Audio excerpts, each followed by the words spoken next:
Namun untuk pagi hari ini saya hanya mengupas 2 poin saja yang menurut saya adalah sangat eksotik dan menarik ya Pak.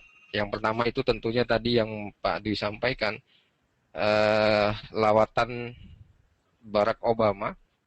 Dengan tenang dan santai Barack Obama menyampaikan akan membantu dan mempertahankan sekutunya Jepang masalah perdebatan hak wilayah teritori Pulau Sukaku dan beberapa lainnya yang diklaim dimiliki juga oleh China. Nah, Shinzo Abe juga senyumnya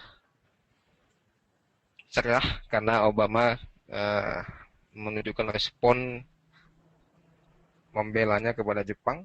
Nah, saya kira ini yang perlu dicermati adalah apa yang menjadi komplain dari negara China. Walaupun efek dari berita terhadap indeks saham dan penguatan mata uang yen di beberapa news dilaporkan tidak membuat fluktuasi yang begitu bergejolak. Namun saya khawatirnya Pak Wi, reaksi dari negara China ini yang uh, tensi dan emosional dengan sikap Barack Obama yang jelas ini membuat sebuah ofensif yang frontal. Sehingga saya mencermati kemarin ini mata uang USD di time frame daily saya menarik garis Fibonacci dari low 6 Juni 2013 sampai high di 24 Desember 2013 kurang lebih ini. Uh, saya melihat ada pola seperti ini sebelum kita analisa lebih lanjut. Ada formasi flag di situ dan triangle, kemudian continuous range-nya juga hampir sama dengan pola sebelumnya. Dan saat ini untuk pola yang juga hampir sama. Dari sisi teknikal ini jelas banget 102.45 running price saat ini itu adalah berada di teritori 50% probabilitas garis up triangle dan garis down triangle. Saya kira ini adalah di probabilitas 50%. Teman-teman sekali lagi untuk mencatat kajian analisa teknikal ini bisa disampaikan kepada customer dan investor semuanya bahwasanya probabilitas di areal ini adalah 50%. Artinya scalper trading ini bisa untuk mengambil gain, namun untuk swing trader ini belum kelihatan untuk menentukan arah tren. Namun dari formasi Elliott Wave, formasi flag ini baru 2 kali terbentuk, 1, 2, 3, 4. Saya kira untuk pola pelemahan yen untuk wave kelima atau ABC ini tren naik pertama nih A, ini B, kemudian akan ada naik lagi. Saya kira ini potensinya lebih dominan ke lebih lanjut. Nah ini untuk mata uang yen Pak Dwi dari kacamata saya. Ya. Nampaknya surga bagi scalper sih kemarin minggu ini, bahkan kemarin bahwa harga tuh mantul di dalam range yang sempit sehingga take profit yang kecil bisa dimanfaatkan. Namun tidak bersahabat bagi follower trend karena belum terjadinya tren sama sekali. Demikian ya. Ya betul Pak. Nah ini tentu nanti akan ada kaitan juga dengan indeks saham. Namun akan ada kontradiksi antara situasi secara global dengan korelasi antara pelemahan yen dengan Nikkei. Karena uh, sebuah pemahaman yang dimengerti banyak pihak bahwasanya pelemahan yen akan menyebabkan indeks saham akan naik. Coba kita lihat dulu untuk di Nikkei, di mana formasi di bulan Juni 2013 juga ini saya tarik sama polanya mengalami penurunan dan kondisi Nikkei juga dalam teritori sideways saya kira di area probabilitas 14.400. Saya kira ini adalah harga tengah untuk di Nikkei. Nah, apakah situasi kondisi global market jika seluruh indeks saham sebagian dan mayoritas semua negara mengalami penurunan, Nikkei mengalami penurunan, atau dia membuat pola sendiri? Saya kira juga teman-teman harus lebih cermat dan sensitif untuk memperhatikan dan lebih jeli perbedaan dan kesamaan dari pergerakan harga indeks. Ini Pak Dwi, saya hanya hanya bisa memberikan gambaran ini untuk sementara dikarenakan tensi yang lagi meningkat di wilayah Ukraina, Rusia dan di Cina. Oke, ini Barangkali Pak Dwi nampaknya ada kalau tambahan berita lain? ya kalau Nikkei saya tetap concern terhadap peningkatan pajak penjualan di Jepang, bahwa ini sedikit banyak mempengaruhi kali ini, bahwa Nikkei sendiri tertekan. Kemungkinan kemarin kan bulan April, awal April kan dilaksanakan kebijakan tersebut, nampaknya akan terpengaruh sampai dengan triwulan pertama pada saat peluncuran kebijakan tersebut. Nah, apabila Nikkei-nya juga ternyata menguat di tengah-tengah kebijakan peningkatan pajak, berarti memang betul-betul Jepang dengan ekonomi fundamental yang sudah lumayan kuat. Namun kalau sekarang saya kira ini sekedar tes harga sampai ke wilayah support itu ya. Iya, jadi kalau dari eh, gambaran dari situasi yang ada, saya melihat Nikkei ini Pak Dwi, ya, boleh kita lihat di sini. Eh,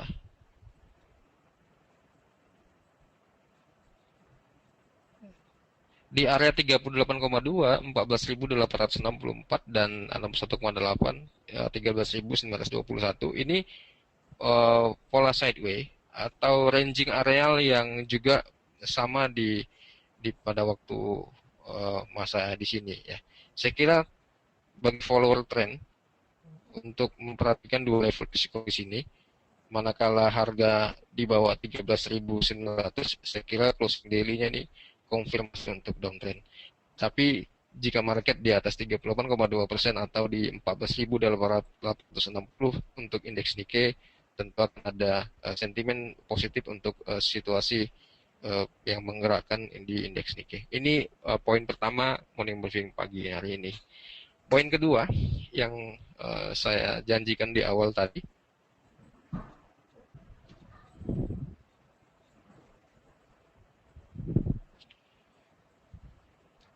adalah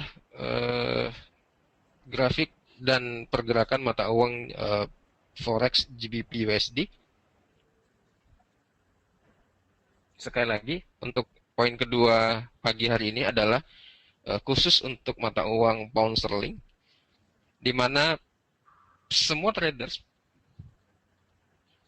pernah memahami, pernah mengalami dan merasakan situasi yang terjadi di tahun 2008 di saat mata uang pound terhadap dolar di level 2.0, kemudian dalam kurun 1,5 tahun itu mengalami penurunan yang cukup fantastis ya. Saya kira ini penurunannya dari 2.0 ke 1.5 ya. Ini nilai tengahnya juga di 1.65 dan 1.68. Teman-teman semua bisa melihat bahwasannya harga sekarang di 1.68 itu adalah level harga resisten dari gambaran besar secara keseluruhan sejak krisis subprime mortgage 2008 hingga sekarang. Saya kira apa yang terjadi di mata uang pound sterling sejak 2013 dan 12 bulan terakhir ini, minat untuk koleksi mata uang pound ini dan sentimen publik terhadap mata uang pound ini terarah ke situ ya. Jadi saya buat judul hedge fund ini mencintai pound pada saat sekarang. Oleh karena itu, yang tidak boleh dilupakan adalah sekarang ini adalah level resisten penting yang terjadi situasi dari sejarah perjalanan pound sterling selama 5 tahun terakhir, dihitung dari 2008 sampai sekarang. Sudah 5 tahun ya kurang lebih, betul Pak Di? Ya. Ya, 2008 ini sekarang kita lihat kembali perjalanan seluruh mata uang dari 2008 sampai hari ini. 1, 2, 3, 4, 5, 6, 7 mata uang ini ada performa dan returnnya secara persentase kenaikan, di mana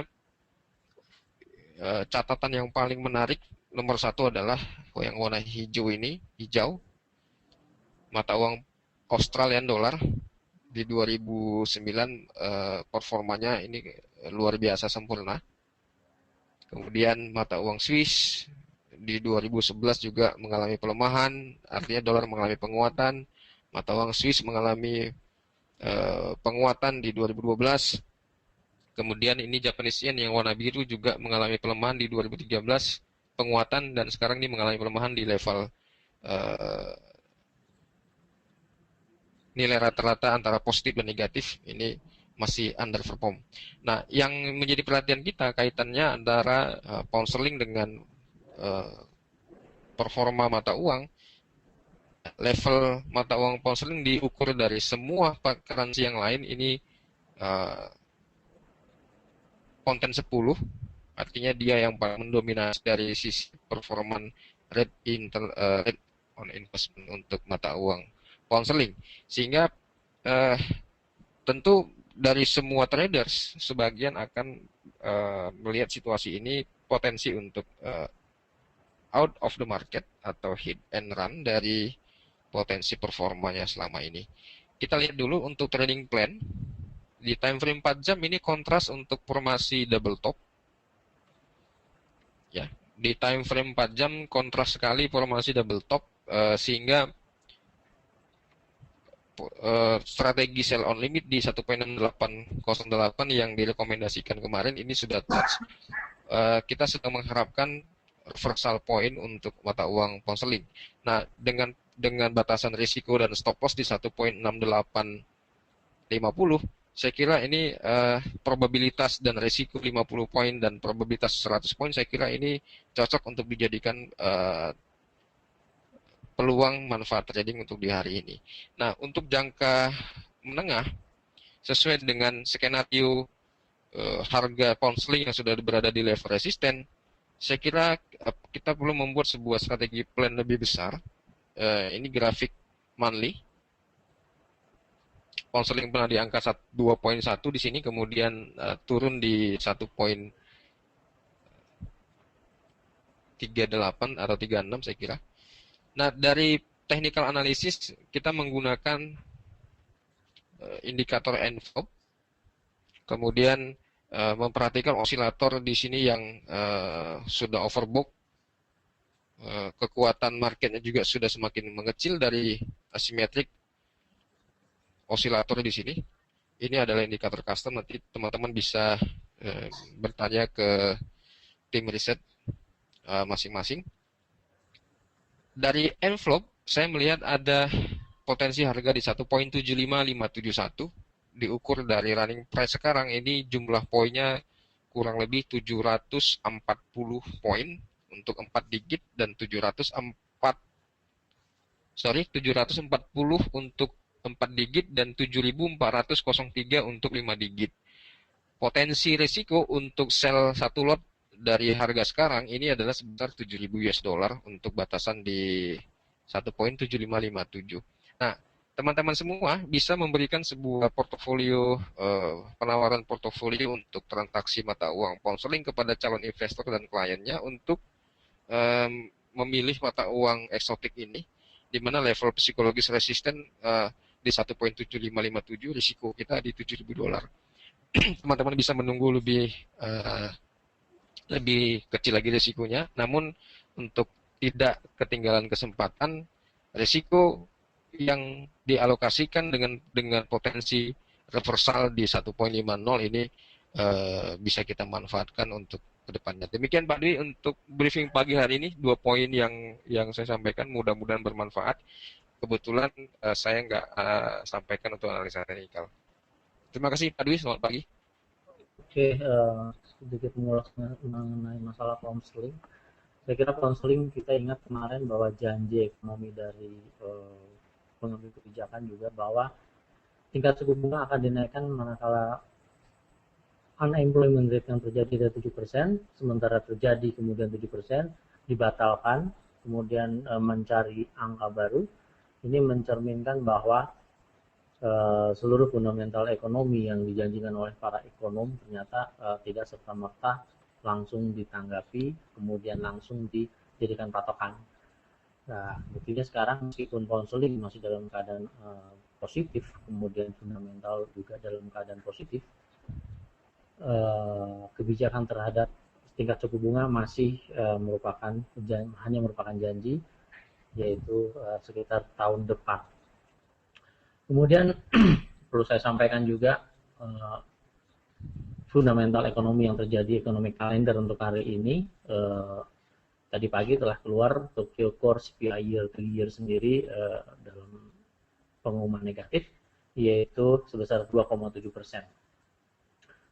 Kemudian dari konseling juga ada berita jam 15.30 tentang retail sales month to month itu diperkirakan menurun dari 1,7% menjadi minus 0,4%.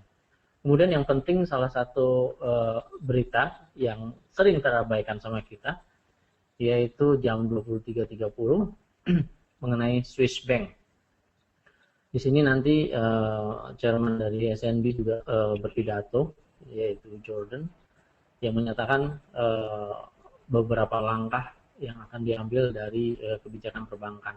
Kita tahu kebijakan perbankan yang dominan sekarang di Swiss adalah mematok tingkat rate mereka terhadap euro itu sebesar 1,2 hingga 1,25 dolar. Sehingga patokan itu hingga saat ini menjadikan dasar para pelaku pasar atau traders untuk pengambilan keputusan untuk transaksi. Jadi saya kira itu masih berada di harga sekarang masih berada di bawah dari harga patokan tersebut. Sementara seperti itu morning briefing kali ini kita tutup. Pak Fauzi ada tambahan mungkin? Saya kira nggak dapat cukup. Oke, kalau cukup kita selesaikan sampai di sini. Mudah-mudahan seluruh informasi yang ada dapat bermanfaat. Kemudian seluruh data yang ditampilkan hanya merupakan informasi, tidak serta-merta ditujukan hanya sebagai satu informasi satu-satunya sebagai untuk seorang transaksi. Namun juga perlu dilakukan money management yang cukup baik dalam setiap tindakan transaksi. Demikian morning briefing kali ini tanggal 25 April 2014. Saya tutup. Terima kasih. Selamat bekerja.